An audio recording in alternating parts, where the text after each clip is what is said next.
할렐루야, 오늘도 좋은 날입니다. 요한복음 4장 43절에서 54절 말씀 묵상입니다.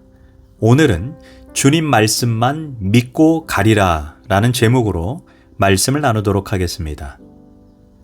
인생의 가장 큰 고통 중에 하나는 부모는 건강한데 앞으로 미래가 창창한 자녀가 갑자기 병에 걸려 시름시름 죽어가는 모습을 지켜보는 것입니다. 이는 어느 유명한 심리학자의 말을 빌리지 않아도 부모에게는 세상 무너지는 일입니다. 오늘 본문에서도 세상의 모든 것을 다 가진 남자이지만 바로 자신의 아들이 병에 들어 예수님께 찾아온 한 사람을 보게 됩니다. 그는 본문에서 왕의 신하라고 말합니다. 여기서 왕이란 헤롯 왕을 말하고 그의 신하라는 것은 당대의 최고 권력자 중에 한 사람이라는 것을 말해주고 있는 것입니다. 이 사람의 아들이 지금 병에 걸려 죽어가고 있다는 것입니다.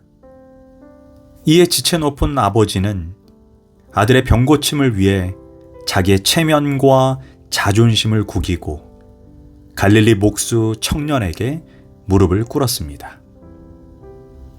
예수님께서 친히 병상에 왕림하여 손을 얹고 기도함으로 아들이 벌떡 일어나는 기적과 표적을 보여달라는 것입니다.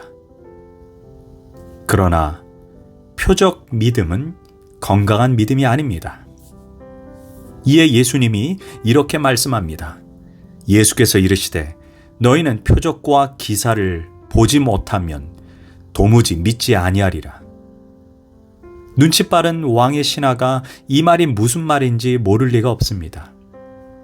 함께 가지 않겠다는 말입니다.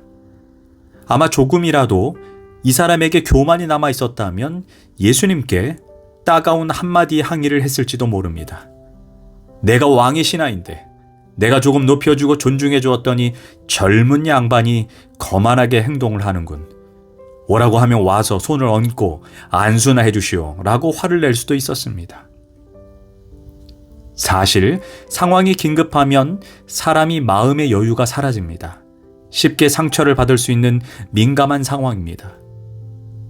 그러나 왕의 신하는 예수님께 서운한 표정 한 번 짓지 않고 또다시 애원합니다.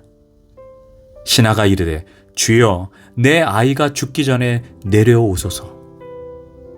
지금 예수님이 계신 곳인 갈릴리에서 가버나움까지는 대략 34km, 25마일 되는 거리까지입니다. 그런데 거기까지 함께 가달라는 강청입니다.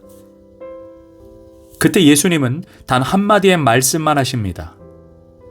내 아들이 살았다. 표적 믿음이 아니라 말씀 믿음을 요구하신 것입니다. 그 말씀을 믿고 내려가라는 것입니다. 이렇게 긴급한 상황에 살았다는 그 말씀을 믿어야 합니까? 안 믿어야 합니까? 사실 예수님의 말씀이 얼마나 서운한 말씀인지 그 상황을 제가 비유로 설명해 드리겠습니다.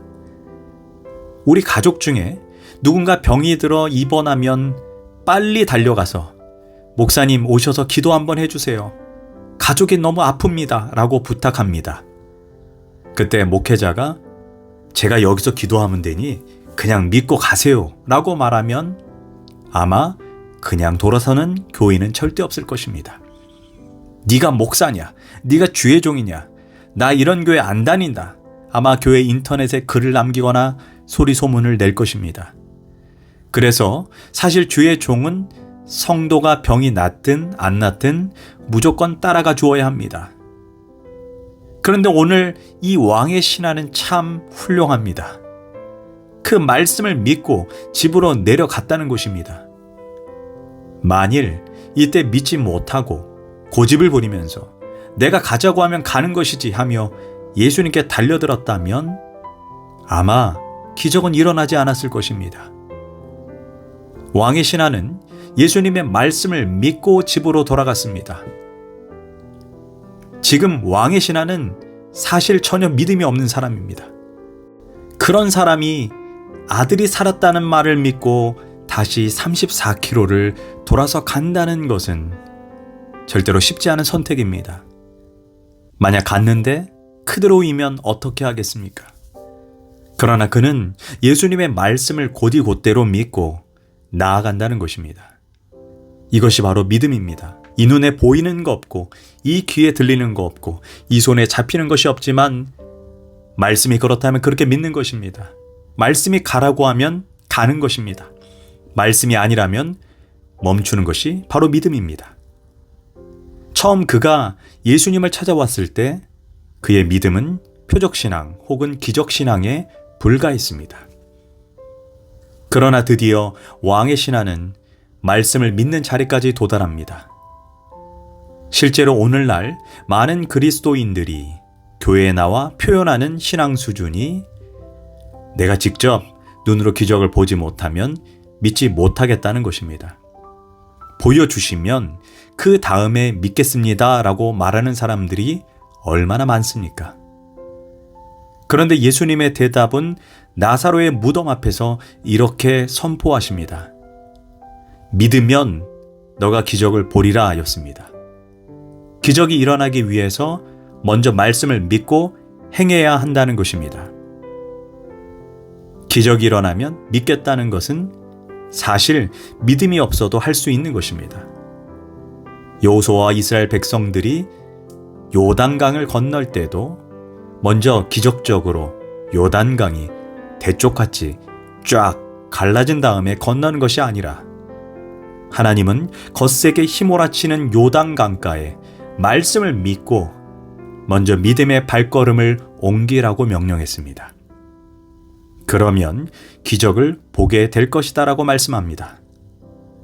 바울 사도도 고린도후서 5장 7절에서 이는 우리가 믿음으로 행하고 보는 것으로 행하지 않겠다라고 말했습니다.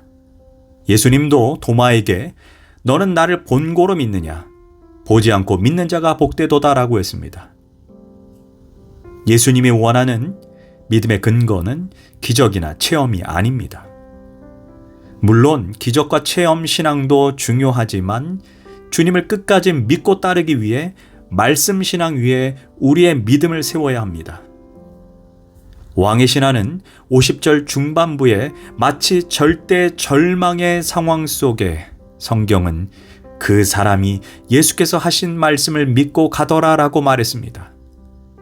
그래서 기적의 주인공이 된 것입니다. 기독교는 기적의 종교가 아니라 말씀의 종교입니다.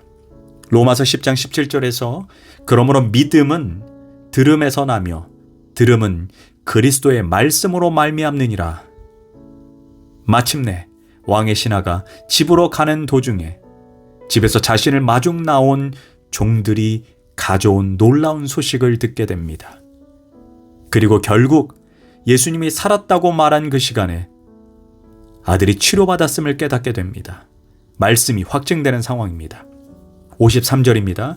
그의 아버지가 예수께서 내 아들이 살아있다 말씀하신 그때인 줄 알고 자기와 그 온 집안이 다 믿으니라. 마침내 이 사건은 온 가족의 회심을 가져왔습니다. 교회 전승에 따르면 누가복음 8장 3절에 나오는 예수님 사역의 든든한 후원자 명단이 있습니다. 바로 요한나라는 여자가 등장합니다. 그런데 그 여자가 헤롯의 청지기 구사의 아내 요한나라고 나옵니다. 바로 왕의 신하는 구사였고 그의 아내는 요한나였습니다. 성경은 이후에 이렇게 말합니다. 헤롯의 청지기 구사의 아내 요한나와 수산나와 다른 여러 여자가 함께하여 자기들의 소유로 예수님의 제자를 섬기더라. 이처럼 예수님의 말씀을 믿을 때 역사가 일어나는 것입니다. 이는 갈릴리 지방에서 두 번째 표적이었습니다. 첫 번째 표적은 가나안의 혼인잔치에서 일어난 변화의 역사였고 두 번째 표적은 생명을 살리는 역사입니다. 특별히 성경은 아이가 살았다라는 말을 3번이나 반복함으로 예수님이 살리시는 분이심을 나타냅니다. 예수님은 변화를 주시는 분이요, 생명을 주시는 분이요, 우리를 살리시는 분입니다. 우리가 예수님의 말씀을 믿고 담대히 나아가면 우리의 삶은 변화되고 새 생명으로 충만하게 될 것입니다. 기도하겠습니다. 하나님, 우리가 표적 신앙을 넘어 말씀 중심의 신앙으로 나아가게 하소서. 말씀이 그렇다면 그렇게 믿고 말씀이 아니라면 아무리 내게 득이 된다 해도 선택하지 않게 하소서. 예수님의 이름으로 기도합니다. 아멘.